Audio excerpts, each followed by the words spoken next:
Hi Leute, morgen ist es soweit. Morgen geht's nach Mexiko. Wie ihr hört, der Schnupfen ist noch ein bisschen da, aber nichtsdestotrotz muss ich ja morgen fliegen. Und ja, ich bin jetzt gerade dabei, meine Sachen zu packen und wollte euch jetzt mal kurz zeigen, was ich so mitnehme, beziehungsweise wie mein Notfall oder meine kleine Handreisetasche aussieht.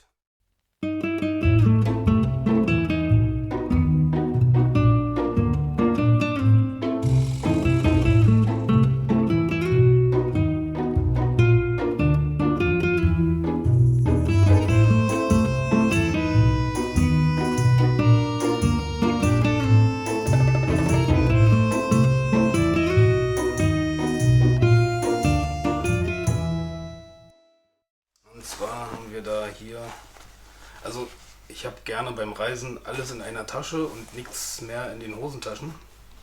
Macht sich einfach einfacher bei den ganzen Sicherheitskontrollen und ja, Reisepässe. Ja. Also ich muss zwei mitnehmen, weil in dem einen ist noch mein Visum für die USA drin und auf dem Rückflug fliege ich über die USA. Mal gucken, wie es wird. Wird wahrscheinlich spannend. Ja,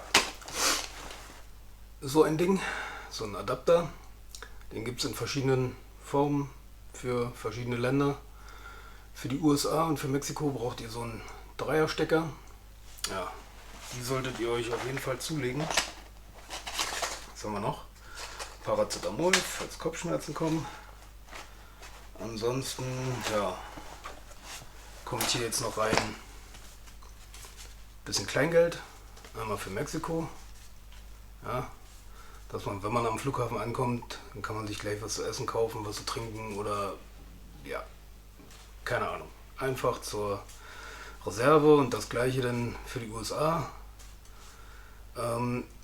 Ich bin schon mal in den USA gestrandet und ja, wenn man da Bargeld bei hat, ist es einfach tausendmal besser als alles mit Kreditkarte.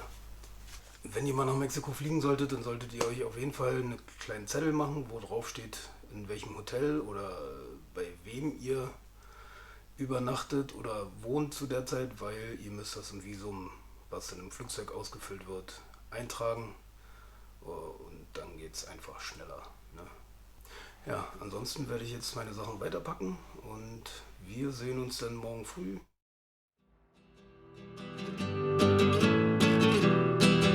Es ging um 8 Uhr morgens los und der erste Weg führte mich zum Hauptstadtflughafen.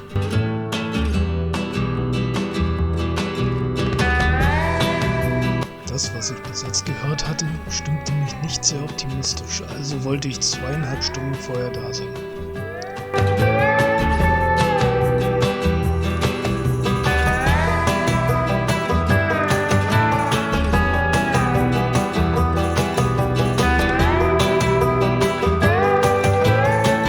Was aber das Schöne an dem Weg ist, man bekommt nochmal eine kleine Stadtrundfahrt.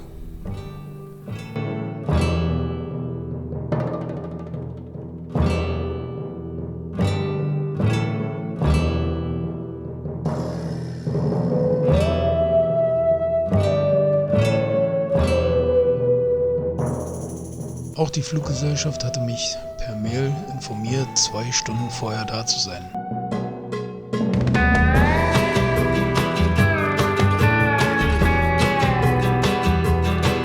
Die Fahrt verlief sehr entspannt, ohne Probleme und so war ich mehr als rechtzeitig am Flughafen.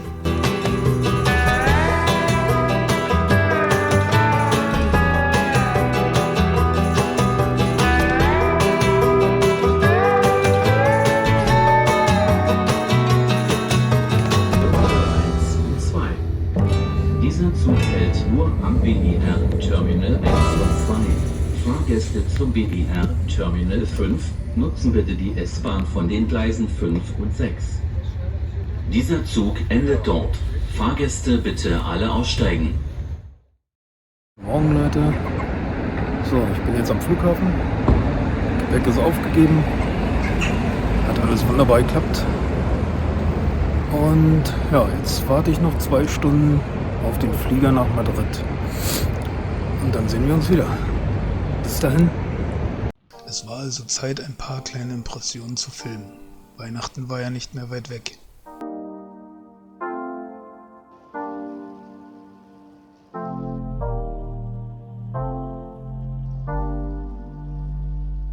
Dann endlich war es Zeit, an Bord zu gehen. Und nach 2 Jahren nicht mehr fliegen, konnte ich es kaum erwarten, dass der Vogel endlich abhob. Und dann der Stau auf der Piste.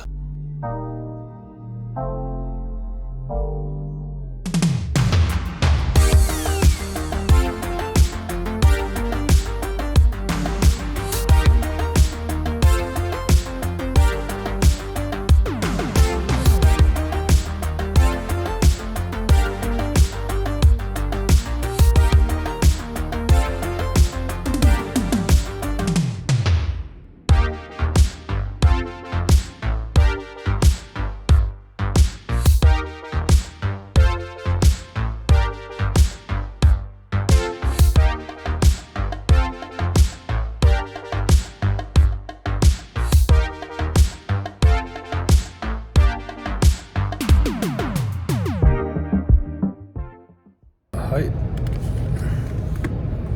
Also wie ihr seht, bin ich gerade in Madrid und am Warten. Dass die Premiere gleich losgeht, das ist unsere erste Premiere und ja, mal gucken, wie es wird. Bin mal gespannt. Scheiß Maske. Und hier kann man nicht rauchen. Sieht aus wie ein... Ach Mann. Ja, werde ich mir jetzt ein bisschen die Zeit vertreiben. Ich muss ja noch bis um 12, 23:30 Uhr warten, bis es dann weitergeht.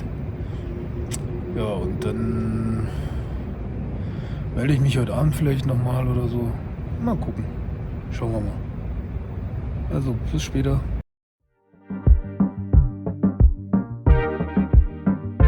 Die lange Wartezeit in Madrid war einem gestrichenen Flug geschuldet, ansonsten wäre ich erst gegen 22 Uhr in Madrid angekommen. Aber so musste ich viel Zeit überbrücken, fast 12 Stunden. Und was ist dafür besser geeignet als ein schönes, kühles Bier? Das erste San Miguel meines Lebens und es ging. Danach war der Shop geschlossen und ich musste die Position wechseln und das ist wirklich ein Problem, wenn man alleine reist.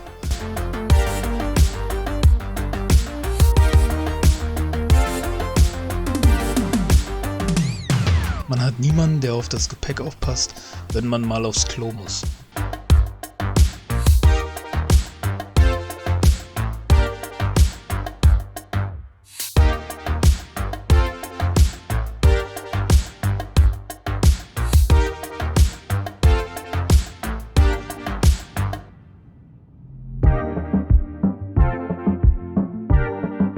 Im Flieger habe ich erstmal versucht zu schlafen, aber mehr als 6 Stunden waren nicht drin.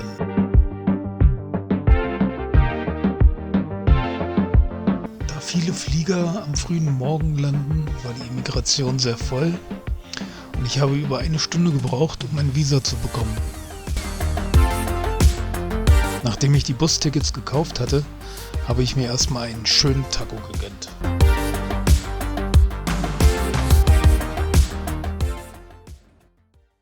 So, jetzt beginnt gleich der 3. Teil meiner Reise. Ich habe mir jetzt Bustickets nach Querétaro und dann nach San Luis gekauft. Allerdings musste ich mal wieder 3 Stunden warten. Ja, ist der Nachteil.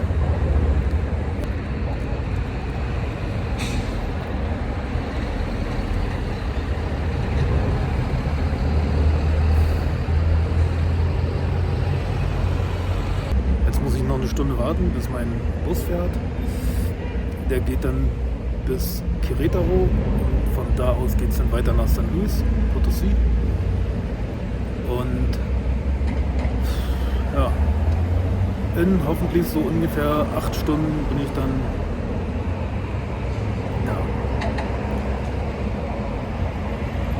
und schauen wir mal, ob alles so halbwegs im grünen Bereich bleibt.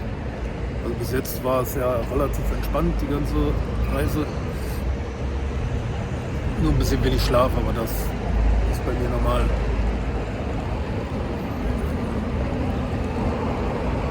Im Flugzeug kann ich immer schlecht schlafen. Und dann begann pünktlich die Reise nach Querétaro.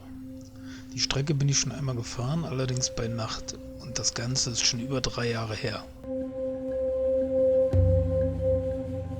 So hatte ich diesmal die Möglichkeit, ein paar Videos von der Landschaft zu machen.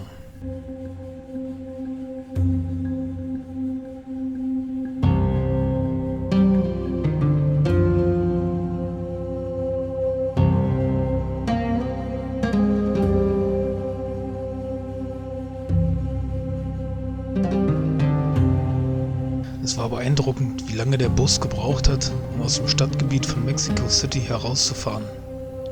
Es waren gefühlt 1,5 Stunden, die gleiche Zeit, die man in Berlin von Ost nach West oder von Nord nach Süd braucht, und gestartet sind wir im Zentrum.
So, ihr Lieben, ich bin jetzt hier in Mexiko angekommen. Gestern habe ich mich nicht mehr gemeldet, weil es war einfach zu spät. Der Bus war um 7 abends da. Wir sind dann hier nach Hause und ja, essen, duschen. Und dann hatte ich ehrlich gesagt nach 40 Stunden Reisezeit keinen Bock mehr, irgendwas in die Kamera zu quatschen. Ja, ich fange jetzt an zu planen, was wir jetzt die nächsten Wochen alles unternehmen, wo wir hinfahren, welche Locations wir besuchen. Weiß ich alles noch nicht genau. Ihr könnt auf jeden Fall gespannt sein, einiges wird kommen. Und wenn euch das Video gefallen hat, dann schreibt einen Kommentar unten, abonniert oder liked und wir sehen uns dann beim nächsten Video. Ciao.